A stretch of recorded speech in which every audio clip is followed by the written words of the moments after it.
Fitz gets hurt. Yep. You come in. You play the entire year. Mm-hmm. How did you think of the body of work that you had last year for it being your first full year as like a starter?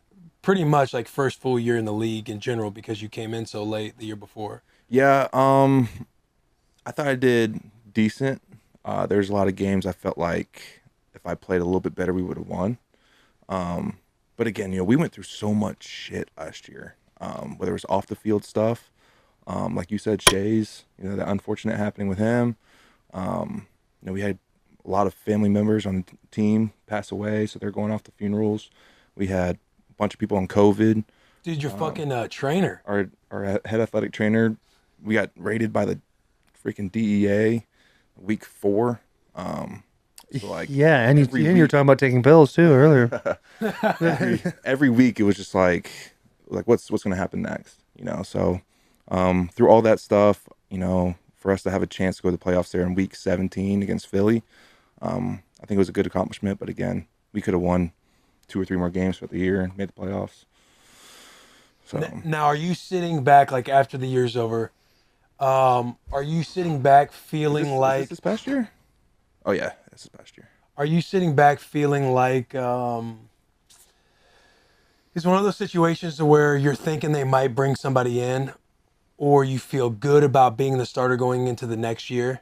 You talking about this upcoming year? Yeah, this upcoming year. Because they've obviously brought Carson in. Like, yeah. I'm trying to envision, like, I was in you get placed in a box, right? If you kind of have the backup level, you're kind of hopefully they don't draft somebody. If they don't bring anybody in or they draft somebody low rounds, like, that'll mean that I'll be the guy. Yep. But if they draft somebody kind of high, like, I'm probably going to get pushed out type of thing. Yep. Like, are you kind of thinking the same thing? Are you thinking, like, if they just stick with me, like, if there's a few things I can get better at, which you probably could going from year 1 to year 2, it's like if they just kind of stick with me, like, I can be the guy.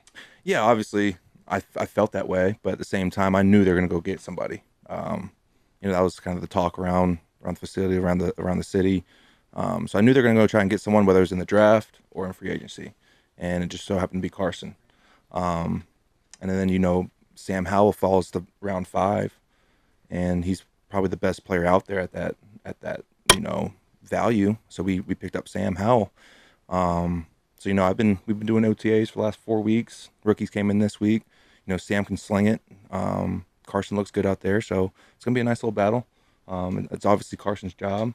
But again, my biggest thing is I just try and control what I can control. That's just going out there, doing the best I can. Whatever happens, happens. So, that's how I go about it. Carson's like a redneck too, dude. He'll die on the field. Yes. He's like Maximus. Big hunter, big golfer, family man. When he was in the Eagles, after the year they won the Super Bowl, when you were on the Titans, Vrabel was showing film of him like being dragged to the ground and like trying to spin out of it while people were gator rolling his arm. Yeah, there's a photo for the longest time in the hallway of Kerrigan trying to tackle him, and it was like his whole jersey was like ripped off of his body. But he was just going. Yeah, I think so. Or maybe he eventually went down, but it was like one of those things where it's just like, it's a savage photo.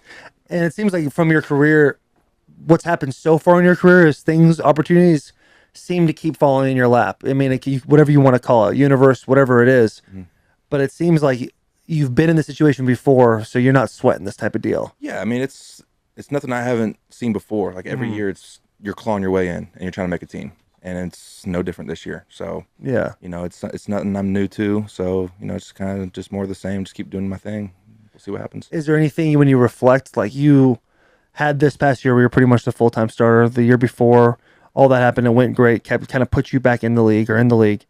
And so at this point, are you looking at, hey, do I have to change this up or change from a mentality standpoint? Like, how do I approach these OTAs, knowing how I've gone through OTAs, even though last year was a messed up OTAs, even with the COVID thing still going on. But how do you reapproach it? I don't know if the approach is different. I think I know what it takes now to be successful. And obviously previous years I was never starter. So I was never really getting that put that piece. Woo. All right. You will. Your mic, Will. Yeah, I watched Garrett. He pointed over at him too, so I didn't want to be the only one. Yeah, in previous years I was never a starter, so I was like, just clawing my way in. But now I kind of know what it takes to be a starter. So you have that kind of sense of I know what I need to do. I know what it takes, and it's just going out there and executing. So I say the experience is probably the biggest thing for me from last year to this year.